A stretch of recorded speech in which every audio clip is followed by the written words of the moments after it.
La tarde, Cadena COPE. Hoy en el capítulo de la gesta de España nos vamos a acercar a las independencias americanas, porque fíjense, es que tendrían que ser reescritas, porque muchas veces las pensamos y suelen presentarse como una pugna entre el dominio imperial español y la voluntad de unas naciones que querían ser libres, pero lo que es en realidad es una guerra civil entre clanes criollos enfrentados, por españoles unos e independentistas los otros. Y para explicárnoslo tenemos con nosotros a Jesús Javier... Uy, por favor... José Javier Esparza, ¿por qué me lío yo después de tanto tiempo juntos con tu nombre? Bueno, en fin, que me llames Jesús me parece que es fantástico. Solo significa que te inspiro los más nobles sentimientos.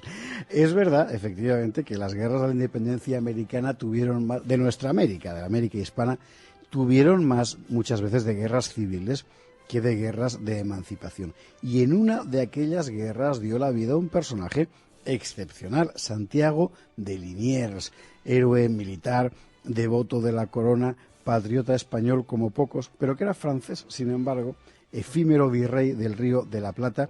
Fíjate que Liniers se suma a la resistencia realista, es decir, proespañola, cuando ya todos le habían abandonado, cuando nadie le obligaba a él a dar aquel paso, ¿no?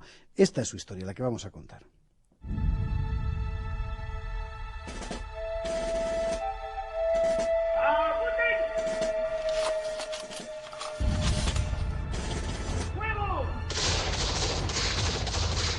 No se asusten ustedes. Es el 26 de agosto de 1810. Estamos en la Argentina de la Independencia y las tropas independentistas van a ejecutar a un grupo de cautivos. Eran los jefes de la resistencia realista, ¿no es así? Es la trágica escena con la que empieza nuestra historia. Los jefes de la resistencia realista, es decir, pro-española, pro-rey de España, han sido detenidos. La comitiva se detiene al pie del Monte de los Papagayos, cerca de Córdoba.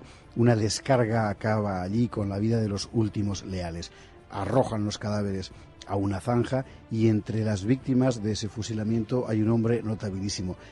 Santiago de Liniers, del que hablábamos, último virrey del Río de la Plata, o más precisamente el último leal a la corona.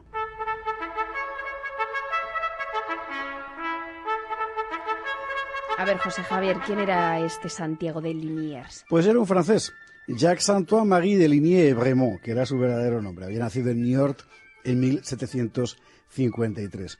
Y claro, la pregunta es, ¿qué hacía un francés defendiendo a la corona española en 1810? Precisamente cuando España estaba librando la guerra de la independencia justamente contra los franceses, ¿no? Pero hay que apresurarse a recordar que Liniers era francés, en efecto, pero tenía poco que ver con aquellos de Napoleón. Hemos de situarnos unos cuantos años antes de la Revolución Francesa incluso, en la época en la que Francia y España, regidas las dos por los Borbones, suscribieron sucesivos pactos de familia. Era una alianza que permitía a las dos naciones, Francia y España, hacer frente común contra Inglaterra. En virtud de aquellos pactos, los franceses podían participar en las empresas militares de España y muchos aristócratas franceses militares se iban a acoger a ese derecho. Para ellos, para aquella gente, en aquella mentalidad del 18, importaba mucho menos la nación, ser español o ser francés, que otros conceptos que consideraban de más abolengo, el trono, el altar. Bien. Bueno, pues Liniers nace en una familia militar tradicional. Desde hace siglos sus antepasados pertenecen a la Orden de San Juan de Jerusalén. Y con 12 años, me parece que fueron con 12 años, cuando ingresa en esta escuela militar de la Orden de Malta, de donde sale con la cruz de caballero. Efectivamente, ¿verdad? Un chiquillo, fíjate, caballero de la Orden de Malta, cómo correspondía al carácter hipertradicional de su familia. Liniers, jovencísimo, sirve en el ejército francés como oficial de caballería, pero él es, ante todo, un cruzado. Quiere luchar por la cruz y por la corona. Se alista en una de las cruzadas francesas en Argelia y, concluida esa cruzada en Argelia, se alista en la Armada Española. Él quiere ser oficial de nuestra Armada, renuncia a su carrera previa, marcha a Cádiz, se examina como guardia marina. Fíjate que estamos hablando ya de un oficial hecho y derecho, ¿no? Y en 1775 recibe el grado de alférez de fragata. Y a partir de ese momento, Liniers, que ya no es Jacques, sino Santiago, despliega una carrera brillantísima. Combate en Santa Catalina, en Colonia del Sacramento, en la guerra de 1779 contra Inglaterra, en el sitio de Mahón, en la conquista de Menorca, en Gibraltar. En fin, en Gibraltar, por cierto, se distingue al apresar a un corsario inglés y al mismo tiempo se integra en la vida social española. Se casa en Málaga con doña Juana de Menviel, en fin, se convierte en un hombre respetado, un militar distinguido, y en 1788 la corona le envía a América para organizar una flotilla de cañones. Cruza el Atlántico y ya será para siempre.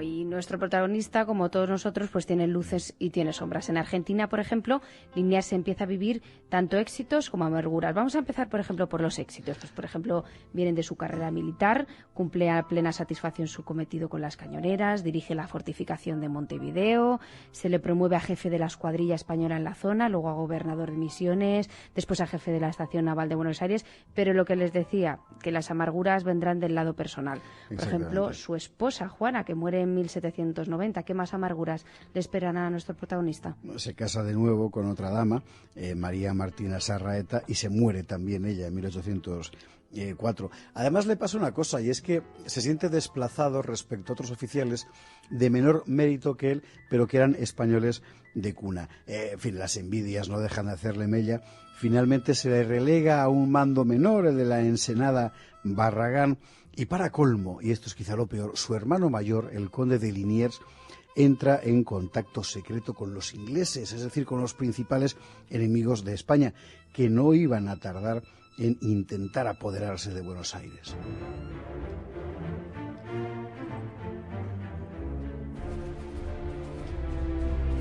Pero vamos, que fue precisamente frente a los ingleses, como te decías, el gran enemigo de aquella España, donde iba a escribir Liniers una página imborrable. ¿Cuál fue esa página? Es donde empieza efectivamente a entrar en la historia. Hay que recordar que después de Trafalgar en 1805, la flota española ya no estaba en condiciones de cubrir todas sus bases a lo largo de los mares, ¿no? Los ingleses lo saben y van a intentar doblegar el dominio español en América. ¿Por dónde? Bueno, pues uno de los principales objetivos es evidentemente el Río de la Plata. ¿Dónde iban a atacar los ingleses? ¿Montevideo o Buenos Aires? Los españoles creen que van a atacar en Montevideo. Sin embargo, los ingleses atacan Buenos Aires. Estamos en 1806, aparece una poderosa flota británica al mando del comodoro Home Popham. Esta flota se dirige al Plata. Liniers, que está entonces en ese mando menor de la Ensenada Barragán, los ve llegar, los ve venir, cursa aviso rápidamente al virrey del Plata, que se llamaba Sobremonte. Sobremonte reacciona mal, le cree que van contra Montevideo, se confunde. Total. Los ingleses llegan a Buenos Aires y la toman con escasísima oposición. Un general inglés, Beresford, se convierte en jefe de la ciudad. Es un desastre. El virrey español Sobremonte huye a Córdoba y entonces Liniers acude a explorar la situación, a ver qué es lo que ha pasado, porque él seguía allí abandonado en aquella ensenada. Allí Liniers comprueba una cosa, y es que hay un grupo de patriotas dispuesto a resistir. Este grupo de patriotas que quiere resistir en Buenos Aires a los ingleses lo ha formado un personaje singular, interesantísimo, un poco siniestro también. Se llama Martín de Álzaga. Es un alavés que había llegado a América muy pobre, que se había enriquecido con el tráfico de armas y de esclavos y que había conseguido así alcanzar una posición social, para decir, de lo más relevante en la sociedad bonaerense. Y ahora era este Martín de Álzaga el que empezaba a reunir voluntades para echar a los británicos. Álzaga consigue formar un auténtico ejército secreto y eso era precisamente lo que Liniers necesitaba para reconquistar Buenos Aires. Así que en esta situación nuestro hombre vuelve a Montevideo y obtiene del gobernador armas, municiones, hombres y embarcaciones. Y con esos pertrechos, Liniers va a ejecutar, fíjense ustedes, una de las operaciones más audaces de la historia. ¿Cuál fue esa operación? Bueno, fue una operación prácticamente suicida. Para llegar desde Montevideo a Buenos Aires, Liniers tenía que burlar la vigilancia de la flota británica que estaba estacionada en el Plata. Era imposible. Entonces, ¿qué hace? Aprovecha un gigantesco temporal, sudestadas, lo llaman allá, esos temporales que duran semanas, y en medio del temporal, con sus barcos y los 1000 hombres que le había dejado el gobernador de Montevideo, pasa el Plata, pero pasa además cerquísima de los barcos británicos, que no le ven por el oleaje y por la tempestad, desembarca en la otra orilla y siempre bajo la tormenta se dirige a Buenos Aires. Es el 12 de agosto de 1806. Claro, a los ingleses los coge completamente por sorpresa. Y la sorpresa de los ingleses aumenta cuando estos empiezan a ver que no solo aparecen tropas por allí, que vienen de fuera, sino que de las propias calles de la ciudad empiezan a aparecer hombres armados. Es el ejército secreto de este Martín de Álzaga que antes te contaba. Beresford, el inglés, se tiene que rendir. Claro, no me extraña, José Javier. Bueno, pues aquella victoria convirtió a Liniers en el hombre más admirado de Argentina y, por supuesto, los patriotas lo eligieron nuevo jefe militar. Así que Liniers, que, como decimos muchas veces, ante todo era un caballero, concedió a Beresford una capitulación honrosa y dejó a este inglés en Luján. Cosa que nunca debería haber hecho en condiciones normales. En fin, ahí a Liniers le traicionó su sentido de la ética. Pues porque Beresford, en cuanto pudo, se escapó y se marchó, claro. Y se marchó a ver a su jefe, el almirante Popham, que había puesto ahí la flota, ¿no? El comodoro Popham. Y se dedican a preparar el contraataque. Es posible que Liniers supiera de antemano que esto iba a pasar, que librara a Beresford por el sentido de la ética del honor militar. Bueno, da igual, como fuera. El hecho es que, sin perder un minuto, Liniers organiza la defensa ante el inevitable contraataque británico. Es el 6 de septiembre de 1806 cuando promulga un bando que vale la pena leer por su intensísimo sabor patriótico. Es este.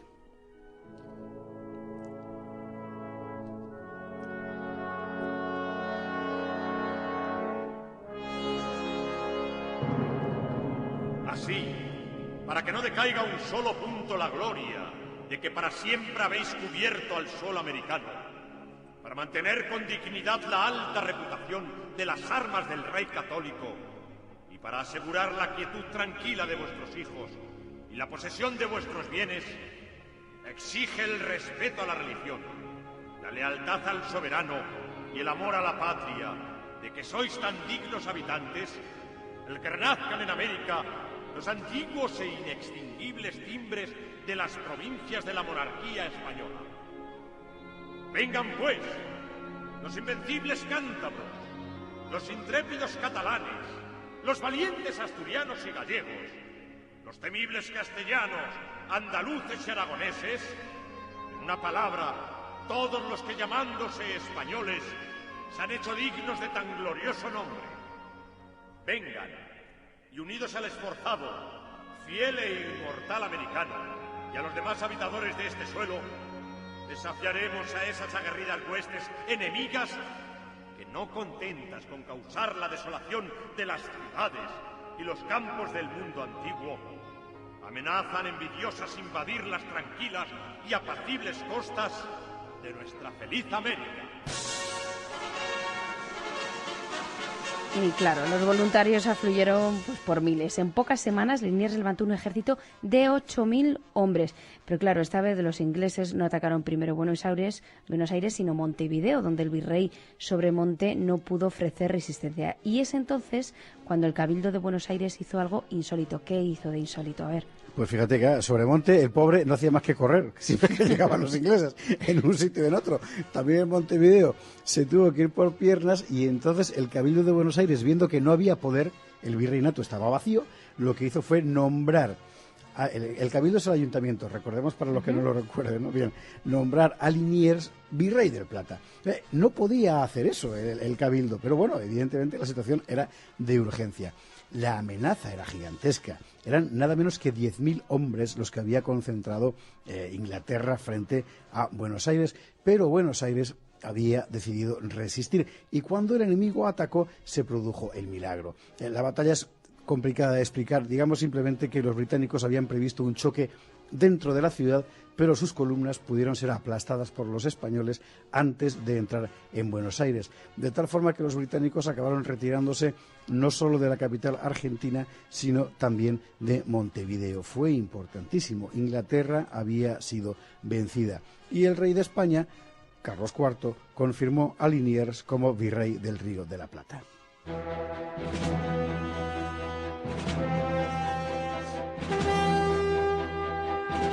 Pero no se crean ustedes días propicios para la gloria, porque sobre los éxitos de Liniers se le volvían a acumular los sinsabores de los que hablábamos al principio. Por una parte, Francia, que invadía España, y a Liniers, ya saben ustedes que era francés, su origen le valió grandes hostilidades. Y por otro lado, el ya veterano general, que era viudo, recuerden, había buscado consuelo en los brazos de una dama peligrosísima, que era la bella Ana Perinchón. Y aquí ya empieza el capítulo rosa, que sí. Rosa o amarillo, porque hoy esto lo llevarían a cualquier programa de estos de viernes por la noche y haría furor.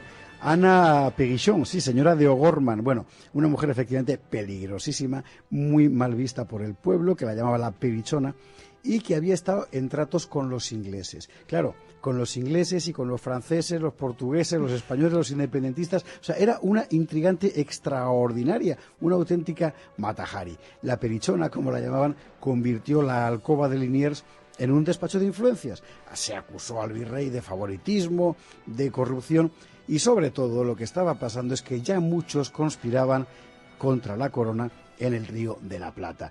A Liniers se le empiezan a acumular los problemas. El gobernador de Montevideo forma una junta, esa junta se aparta del control de Liniers. El propio Martín de Álzaga, ese traficante de armas, a la vez del que hablábamos antes, se declara contra el virrey. Al final, desde España, donde efectivamente Napoleón ya ha invadido, en España la Junta Suprema Central decide destituir a Liniers, poner en su lugar a otro, a Baltasar Hidalgo de Cisneros. A Liniers le conceden una salida digna, se le nombra conde de Buenos Aires, sale de la ciudad, se instala en una estancia en el campo, en la provincia de Córdoba. Es julio de 1809 y fíjate en qué poquito tiempo ha pasado de ser un héroe a ser alguien abandonado. A Liniers ya le queda muy poquito por hacer en América. De hecho, empieza a preparar las maletas para volver a España, pero nunca llegaría a emprender viaje. Así que con España ocupada por los franceses, el poder virreinal en crisis y los ingleses tejiendo intrigas, como ven ustedes, toda la Argentina se convierte en un hervidero. Y a ver, José Javier, ¿quién es el que tenía el poder de verdad? Pues tenía el poder de verdad la burguesía local, la burguesía de Buenos Aires. Y en mayo de 1810 esa burguesía se subleva. Durante un mes entero, la Revolución de Mayo, se van a suceder los movimientos. Primero el Cabildo se emancipa en nombre del rey de España contra el dominio napoleónico, no contra España, sino contra Francia. Pero después termina proclamando la independencia. Y a partir de aquí la deriva jacobina ya es irreversible, es una auténtica revolución. Claro, Liniers sigue en el campo, está muy lejos de todo eso, pero acuden a contárselo. En realidad nada le obligaba a meterse en aquel avispero, había sido apartado de cualquier responsabilidad, pero para el veterano militar la traición del Cabildo era inconcebible. Esto es lo que contestó a quienes le informaron de los acontecimientos. Será necesario considerar como rebeldes a los causantes de tanta inquietud. Como militar, estoy pronto a cumplir con mi deber. Y me ofrezco desde ya a organizar las fuerzas necesarias. La conducta de los de Buenos Aires con la madre patria, en la situación en que se halla debido al atroz usurpador Bonaparte, es igual a la de un hijo que, viendo a su padre enfermo, pero de un mal del que probablemente se salvaría, lo asesina en la cama para heredarlo. Bueno, y Liniers se aprestó a volver al combate, pero ya, lo siento, pero es que no va a tener opción, porque los refuerzos que espera no llegan. Y en Buenos Aires, mientras tanto, la Junta le ha condenado a muerte, bueno, a él y a todos los demás líderes del Partido Español. Exactamente. El 10 de agosto le detienen en Córdoba, pero amiga, matar a Liniers es mucha tarea. Es decir, es difícil, no se atrevía realmente nadie a matarle. Así que el Cabildo de Córdoba, que no quiere tener sobre su conciencia la muerte del héroe, lo que hace es mandarlo a Buenos Aires. Pero claro, en Buenos Aires seguía siendo un héroe y temía a la Junta Revolucionaria que al llegar a Liniers la gente del pueblo acudiera en su favor, como probablemente así habría ocurrido. ¿Qué hay que hacer? Hay que impedir por todos los medios que llegue a la capital y matarle por el camino. Entonces la Junta encomienda la misión a uno de sus más fervientes revolucionarios, Juan José Castelli, hijo de un comerciante veneciano, ex sacerdote, agitador jacobino, el mejor orador de la Revolución, que era uno de estos conspiradores que habían pactado con los ingleses para allanar el camino de la independencia. Es este Castelli quien el 26 de agosto ejecuta personalmente el fusilamiento de Liniers y de los demás líderes realistas. Serán solo los primeros de una larguísima cadena.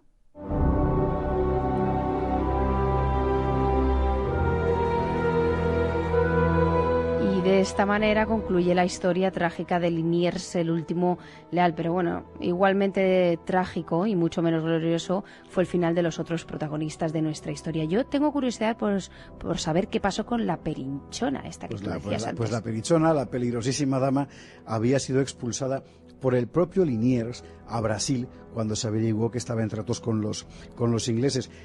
La Perinchona intentará 1000 veces volver a Argentina y jamás lo conseguirá. Morirá en el exilio en Río de Janeiro en 1847 con 72 años. ¿Sabes lo que le pasó a Martín de Álzaga, al traficante alavés? Tuvo una suerte horrible.